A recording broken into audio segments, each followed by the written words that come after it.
नमस्कार मित्रांनो, श्री स्वामी समर्थ. मित्रांनो, प्रत्येकाच्या दारात कुत्रं हे नेहमी येत असतं. पण आपण काय करतो, काही लोकांना कुत्र्यांचा राग येत असतो, तर ती लोक कुत्र्यांना भाकरी न टाकता त्यांना हाकलवतात.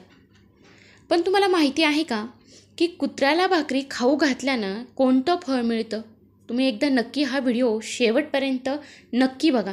कधी विचारसुद्धा केला नसेल अशा प्रकारचं फळ मिळतं.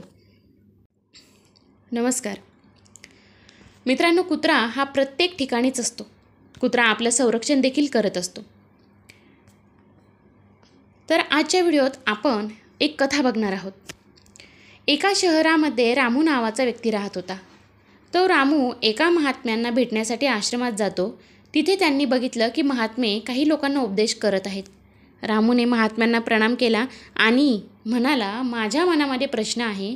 त्यावर महात्मे म्हणाले, बेटा संकोच करू नको, जे आहे ते सांगून टाक.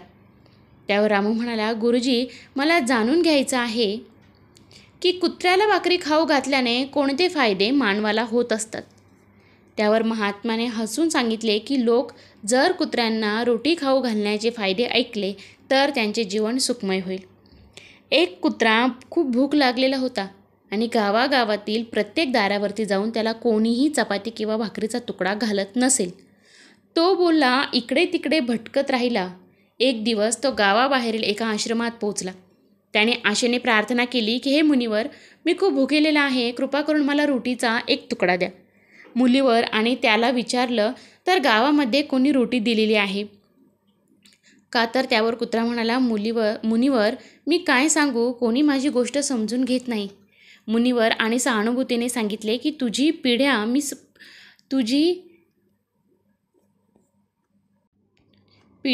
मी समजू शकतो. तू सांग, तुला नेमकं काय झालं? आमच्याकडे घर नाही, कमाईचं नाही, साधन नाही.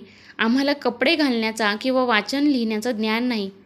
थंडी, उकाडा, पाऊस सगळं आम्ही सहन करत असतो, पण आम्ही देखील माणसांसारखे भुकेने व्याकुळ होतो. आम्ही दुःखात रडत देखील असतो. देवाने अगोदरच आम्हाला खूप कष्ट दिलेले आहेत, तरीही लोक आम्हाला त्रास देण्यात कमी पडत नाही. आणि तुमच्यासारखे माणूस नाही, आम्ही येतो जीव आहोत. जेव्हा आमचा जन्म झाला तेव्हा आमचे डोळे आणि कान बंद होते आणि म्हणू शकत नाही की आमच्या जन्मावर देखील तसाच उत्सव झाला असेल जसं तुमच्या जन्मावर होत असतो. आमच्या आई आम्हालाच कमीच भेटू शकत होती, कारण तिलाही आपल्या जेवणाची व्यवस्था करावी लागत होती. तीच जर उपाशी राहिली तर आम्हाला दूध कसं पाजेल, म्हणून ती आम्हाला दूध मिळावं यासाठी प्रत्येकाच्या घरी जात होते आणि ती दिवसभर जेवणाच्या शोधात फिरत असायची. कधी मिळतं तर कधी मिळत नाही. रात्री ते जाऊन गावाची राखण करत असते. कोणी अनोळखी व्यक्ती गावात घुसण्याची हिंमत करत नव्हता. हे मुनिवर, आमच्या आईने कुणाचे काही वाईट केले होते का? तिने फक्त भूक भागवण्यासाठी जेवण चोरलं जातो. चोरी करण्यासाठी काही आवड नव्हती, पण आमचं पोट आम्हाला हे सर्व करण्यासाठी भाग पाडत असतं. एका दिवसाची गोष्ट अशी की खूप जोरदार पाऊस होता. गारा पडत होत्या आणि वीज देखील पडत होती. त्या कडाड्याच्या थंडीमध्ये थरथडी कापून आमचे 3 भाऊ मरण पावले.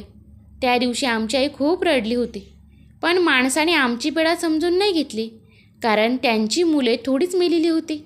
मग तो कुत्रा म्हणतो की हे मुनिवर, आम्ही फक्त 2 भाऊ उरलो होतो. आमच्या दोघांची चांगली काळजी घेऊ लागली होती आमची आई. एक दिवस 7 गावांमध्ये येता शेठाच्या घरी मेजवानी होती. तिथे अनेक प्रकारच्या मिठाई बनत होत्या. त्यांच्या घरी भरपूर असे पाहुणे देखील आले होते आणि जेवणाच्या शोधात तिथे वावरत जात होते, पण तिला लोक वारंवार हाकलवून लावत होते. कोणालाही तिच्यावर थोडीही दया आली नाही की तिला एक भाकरी खाऊ घालावे. एक भाकरी देण्याचं त्यांचं काम झालं असतं. माझी आई वारंवार त्या शेठच्या दारात जात होती आणि दूर उभे राहून बघत होती की ज्या वेळेस मेजवानी सुरू झाली आहे, जेवढं जेवण वाढलं जाऊ लागलं तेव्हाही तिथे जाऊन शेपूट हलवू लागले. तेव्हा जेवण वाढणारा माणूस काही कामाने आत गेला, म्हणून माझी आई दबक्या पावलाने आत गेली. तिथे असणाऱ्या एका माणसाने तिला बघितलं आणि 4च बाजूंनी माणसे गोळा होऊन माझ्या आईच्या पाठीमागे लागली. माझी आई घाबरून गेली आणि पळू लागली, पण समोरून माणसं काठी घेऊन येत होते. घाबरून माझी आई मेजवानीमध्ये जेवत असलेल्या लोकांना ओलांडून तिथून निघून गेली. जेव्हा घरामध्ये भाकरी केलेली जातात तेव्हा जुन्या परंपरेनुसार पहिली भाकरी किंवा चपाती ही गाईला असते आणि शेवटची चपाती ही कुत्र्यासाठी ठेवलेली असते की हे नियम देवाने बनवलेले आहेत. पण हे आजकाल लोक हे नियम पाळत नाहीत आणि याचा नकारात्मक परिणाम होत असतो. पहिला फायदा आहे तो म्हणजे कुत्र्याला रोटी खाऊ घालण्याचा.